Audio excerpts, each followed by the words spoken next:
नमस्कार विद्यार्थी मित्रांनो, आज आपण टक्केवारी, शेकडेवारी हा टॉपिक बघणार आहोत. शेकडा म्हणजे 100. टक्के मित्रांनो, टक्केची खूण आहे या ठिकाणी काढलेली. टक्केवारी, शेकडेवारी ही एक शतमान पद्धत आहे. हा एक अपूर्णांक आहे. या अपूर्णांकामध्ये छेद नेहमी 100 असतो. मित्रांनो, ही झाली या टॉपिक बद्दल थोडक्यात माहिती. मग कोणत्याही संख्येचे टक्के झटकन काढण्यासाठी आपण काय करू शकतो? तर मित्रांनो, हा व्हिडिओ शेवटपर्यंत बघा. तुम्हाला कोणत्याही संख्येचे टक्के एकदम लवकर काढता येतील. उदाहरण नंबर 1 आहे 50 चे 40%.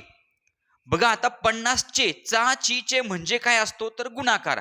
मग आता 50 चे 40% कसं काढणार? तर मित्रांनो, या ठिकाणी बघा, 50 गुणिले 40 आणि भागिले 100 म्हणजे आपल्याला 50 या संख्येचे 40% मिळतील. बघा, आता 50 गुणिले 40 भागिले 100 अंश छेद होते काटाकाटी. हा 1 शून्य गेला, हा 1 शून्य गेला, हा 1 शून्य गेला, हा 1 शून्य गेला. मग अंशस्थानी काय आहे 5 गुणिले 4. मग किती होतात 5 चोक 20 आणि छेदस्थानी आहे 1. म्हणजे मित्रांनो, थोडक्यात 20 भागिले 1 म्हणजे आपलं उत्तर किती येणार आहे 20च येणार आहे. म्हणजे 50 चे 40% म्हणजे किती 20. पण मित्रांनो, एवढं आपल्याला कॅल्क्युलेशन करण्याची आवश्यकता नाहीये. ज्या वेळेला 50 चे म्हणजे कोणत्या संख्येचे तर 50 चे किती टक्के काढायचे 40%. म्हणजे संख्या आणि जेवढे टक्के काढायचे या दोनही संख्यांमध्ये जर एकक स्थानी 0 असेल, बघा एकक स्थानी 0 असेल तर मित्रांनो छेद आपला 100 असतो. म्हणजे 1 0 1 0 जातो. म्हणजे मित्रांनो, अशा वेळेला आपण काय करायचं, फक्त या दशक स्थानच्या अंकाचा गुणाकार करायचा. म्हणजे कसं, आता बघा 80 चे 30% एकक स्थानी काय आहे 0 0. हा 0 गेला, हा 0 गेला, म्हणजे 8 गुणिले 3 8 त्रिक 24. बघा, 80 चे 30% काढले आपण 24. त्याप्रमाणे 90 चे 60% दोनही संख्यांच्या एकक स्थानी 0 आहे, 0 गेला 0 गेला, 9 सख 54 आपलं उत्तर आलेलं आहे. त्यानंतर 30 चे 90% मित्रांनो, 30 या संख्येचे 90% कसे काढणार? तर बघा, 1 शून्य गेला 1 शून्य गेला, 3 9 27. ज्या वेळेला या दोनही संख्यांच्या एकक स्थानी 0 असतो त्यावेळेला 0 0 कट करायचे. फक्त काय करायचा, या दशक स्थानच्या अंकाचा गुणाकार म्हणजे आपल्याला मिळतात टक्के. त्यानंतर 20 चे 50% म्हणजे काय 0 गेला 0 गेला, 2 पंचे 10, 20 चे 50% 10.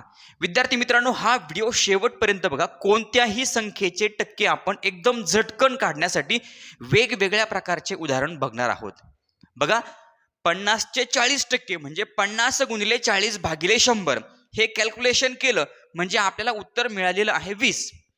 मग आता हे ज्या वेळेला एकक स्थानी 0 असेल त्यावेळेला मित्रांनो हे लक्षात असू द्या, म्हणजे तुम्हाला टक्के लवकर काढता येतील. यानंतर आता आणखीन आपण वेगळ्या प्रकारचे उदाहरण घेणार आहोत म्हणजे तुमची आणखीन प्रॅक्टिस होईल. हा एक प्रकार झाला मित्रांनो. आणखीन वेगवेगळ्या प्रकारचे उदाहरण आपण या व्हिडिओमध्ये बघणार आहोत.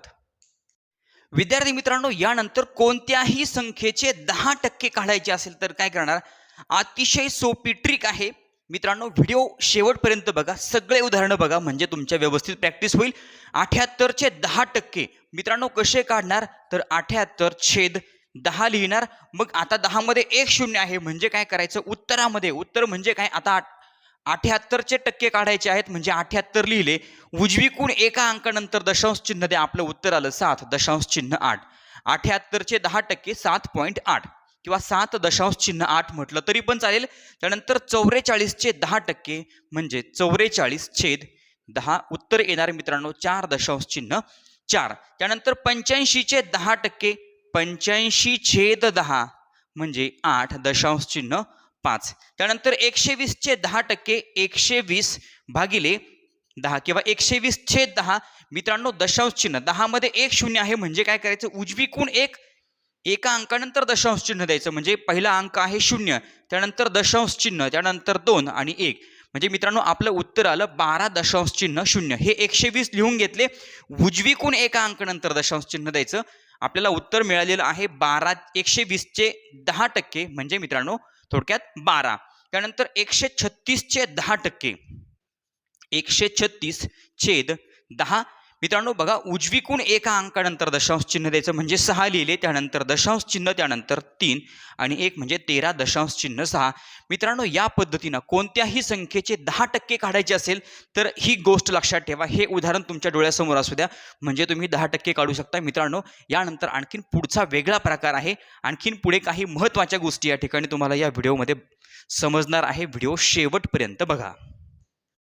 विद्यार्थी मित्रांनो, हा टॉपिक तुम्हाला पूर्ण समजण्यासाठी आणखीन काही उदाहरणे मी या ठिकाणी तुम्हाला सोडून दाखवणार आहे. बघा, उदाहरण नंबर आहे 85चे 3%.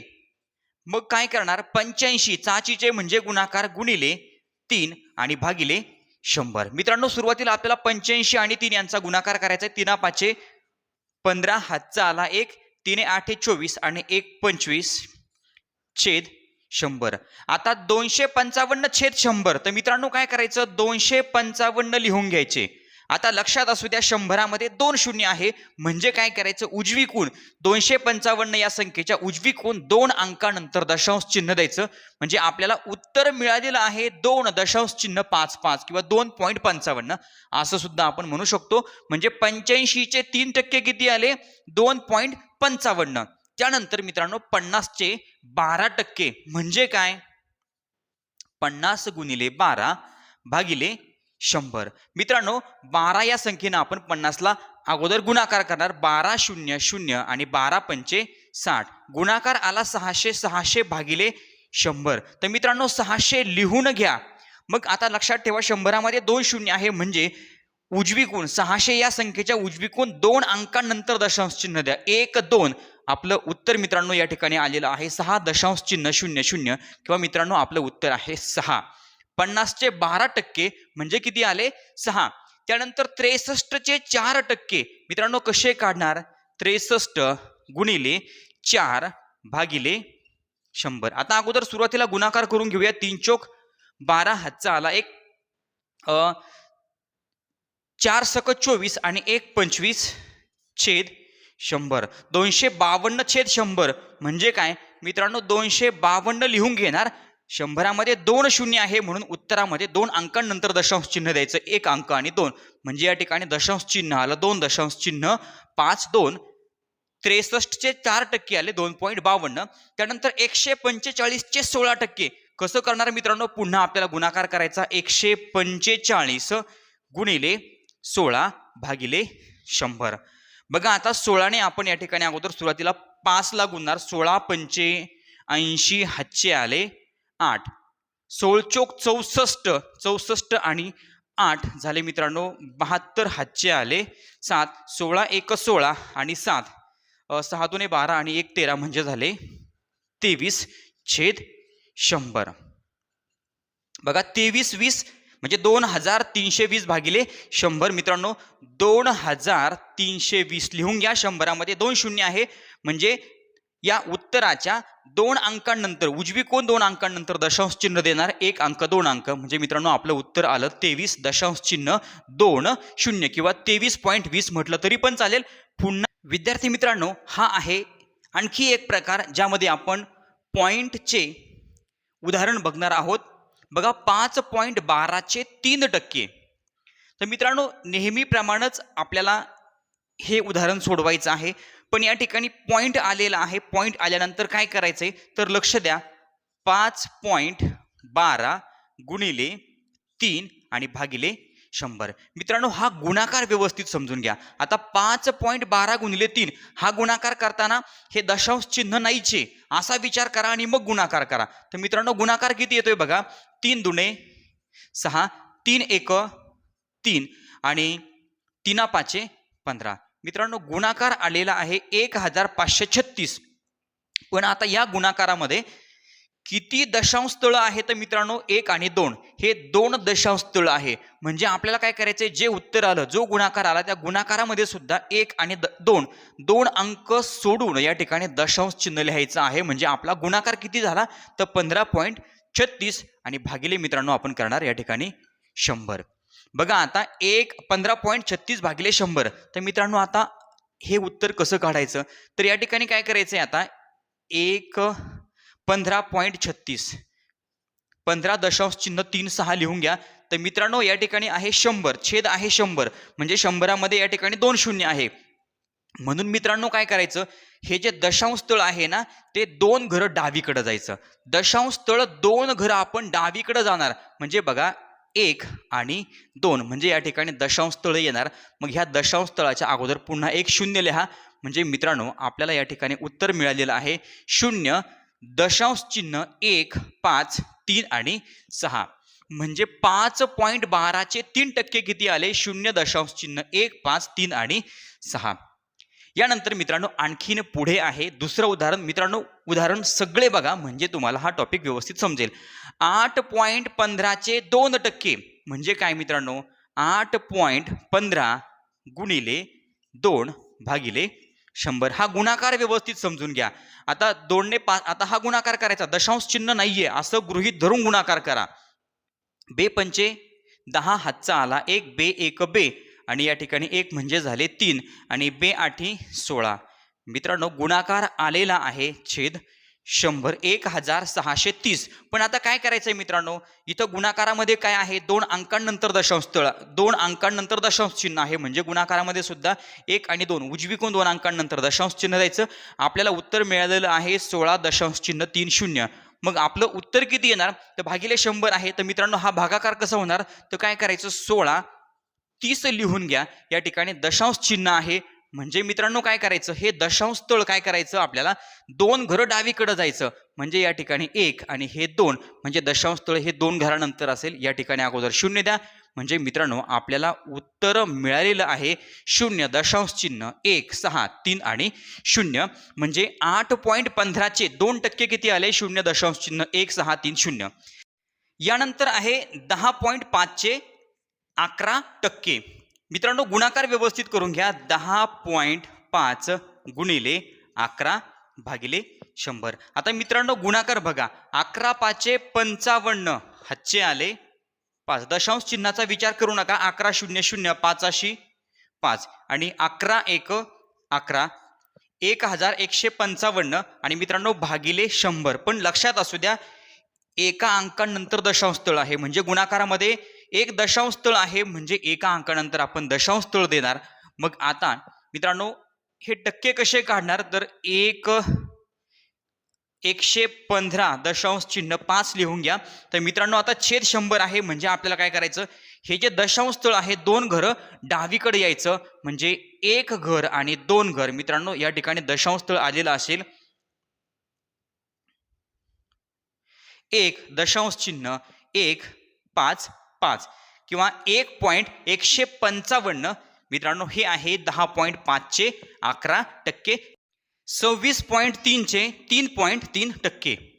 26.3 गुणिले 3.3 भागिले 100. मित्रांनो अगोदर फक्त गुणाकार आपण व्यवस्थित करून घेऊयात.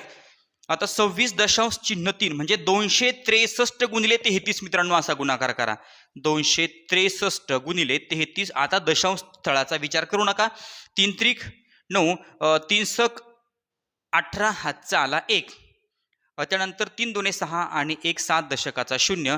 पुन्हा मित्रांनो 9 8 7 होईल बेरीज 9 8 2 16 आणि 1 17 हातचा आला 1 8 2 16 हातचा आला 1 7 आणि 1 8. मित्रांनो आपला गुणाकार आला 8679 छेद 100. मित्रांनो आता समजून घ्या या गुणाकारामध्ये काय आहे 1 आणि 2 2 दशांश तळ आहे म्हणजे आपल्याला काय करायचंय गुणाकारामध्ये 2 अंकांनंतर दशांश चिन्ह द्यायचं म्हणजे 86.79. हा आपला या ठिकाणी आलाय गुणाकार. मग आता छेद आहे 100 मग काय करायचं 86.79 लिहून घ्या आणि आपल्याला 100 2 शून्य आहे म्हणून काय करायचं हे दशांश तळ 2 घर डावीकडे यायचं म्हणजे 1 घर आणि 2 घर. या ठिकाणी 8 नंतर दशांश तळ असेल पुन्हा या ठिकाणी 0. मित्रांनो आपलं उत्तर आलेलं आहे 0.867 म्हणजे 26.3 चे 3.3% किती आले तर 0.8679. मित्रांनो यानंतर हे एक उदाहरण आहे 115.6 चे 5.10 टक्के बरोबर किती? मित्रांनो, हे उदाहरण सोडवण्याचा तुम्ही प्रयत्न करा. मग हा टॉपिक तुम्हाला कसा वाटला? हा टॉपिक तुम्हाला समजला का? आता कोणत्याही संख्येचे जर तुम्हाला टक्के विचारले तर काढता येतील का? तर मित्रांनो, ते तुम्ही मला कमेंट बॉक्समध्ये सांगा. चॅनलवर नवीन असाल तर चॅनल सबस्क्राईब करा. व्हिडिओ आवडला तर लाईक करा. कमेंट करून कळवा आणि आपल्या मित्रांना व्हिडिओ शेअर करायला विसरू नका. धन्यवाद.